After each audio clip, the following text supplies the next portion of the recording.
नमस्कार दोस्तों, HRDI में स्वागत है। जैसा कि आप सभी लोगों को पता होगा कि इस टर्म में जो है आपका UPPCS का मेंस चल रहा है और कल 2 प्रश्न पत्र हो चुके हैं। आज हम उन्हीं को देखेंगे। पहला प्रश्न पत्र की जो हिंदी था वो हमने एक वीडियो बना करके अपलोड कर दिया है और ये दूसरा प्रश्न पत्र एस्से वाला है। एस्से में 3 एस्से आपको करने होते हैं 3 खंडों से अलग अलग। तो देखते हैं कि कौन कौन से एस्से थे जो आपके आए हुए थे। पहला एस्से है आपका ऐसा, चरित्र निर्माण में साहित्य की भूमिका। ठीक है, role of literature on character building. तो ये एक अच्छा एस्से है और ये कल आया हुआ था। दूसरा है महानगरों में वृद्धों की समस्या। ठीक है, जो आपके जो ओल्ड पीपल्स जो होते हैं उनकी जो प्रॉब्लम्स होती हैं उनके बारे में आपको लिखना है। ऐसे लिखना है, महानगरों में वृद्धों की समस्या।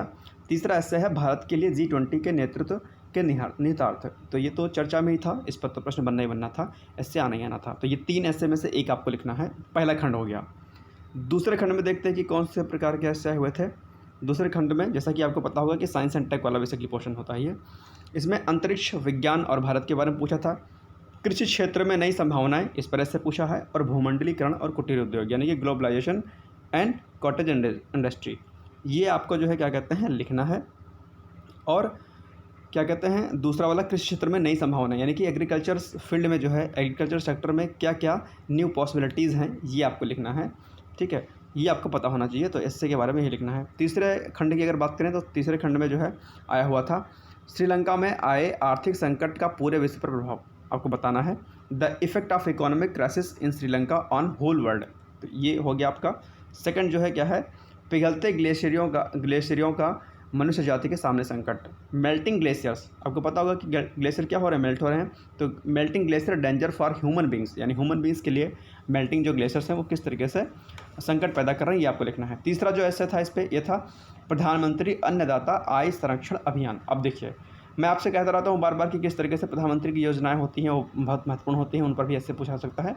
उसी में पूछ लिया कि PM अन्नदाता जो है आय संरक्षण जो है अभियान, आपके बारे में आपको लिखना है। तो 3 ऐसे इसमें है, 3 में से एक एक लिखना है आपको, एक लिखना। तो एक ऐसे जो है इस 3 में से लिखना है।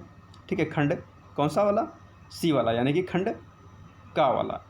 ठीक है, इसके अलावा ये 3 ऐसे इसमें से लिखना है, बा वाले में से, और 3 ऐसे जो है लिखना है आपको ऊपर के खंड में से। तो ये आपको देख लेना है कि किस तरीके से ऐसे आएगा। ये सारे ऐसे आप आरओ के पॉइंट ऑफ व्यू से आप देख लीजिए कि किस तरीके से UPPCS ऐसे को पूछता है और आपको उसी अकॉर्डिंग आपको प्रिपरेशन अपनी करनी है। चलिए फिर मिलते हैं। आज जो पेपर आज हुआ था GS का पेपर फर्स्ट और सेकंड, हम उस पर भी डिस्कस करेंगे। और वो GS का पेपर फर्स्ट और सेकंड कल मॉर्निंग में आपको अपलोड कर दिया जाएगा कि GS के प्रश्न किस तरीके से आए थे आपकी परीक्षा में। चलिए फिर कल मिलते हैं कल एक नए सेशन के साथ। हाँ, अगर आप लोगों में से किसी ने चैनल को लाइक शेयर सब्सक्राइब नहीं किया तो प्लीज़ आप लोग चैनल को लाइक शेयर सब्सक्राइब कर दें, क्योंकि इस चैनल के माध्यम से डेली करंट अफेयर्स क्लासेस और अन्य बाकी जो भी जुड़ी हुई जानकारियाँ होती हैं आपके एग्ज़ाम के पॉइंट ऑफ व्यू से, वो सारी की सारी आपको प्रोवाइड कराई जाती हैं। चलिए फिर मिलते हैं कल एक नए सेशन के साथ। तब तक आप लोग चैनल को प्लीज़ लाइक शेयर सब्सक्राइब कर दीजिएगा। जय हिंद, जय भारत।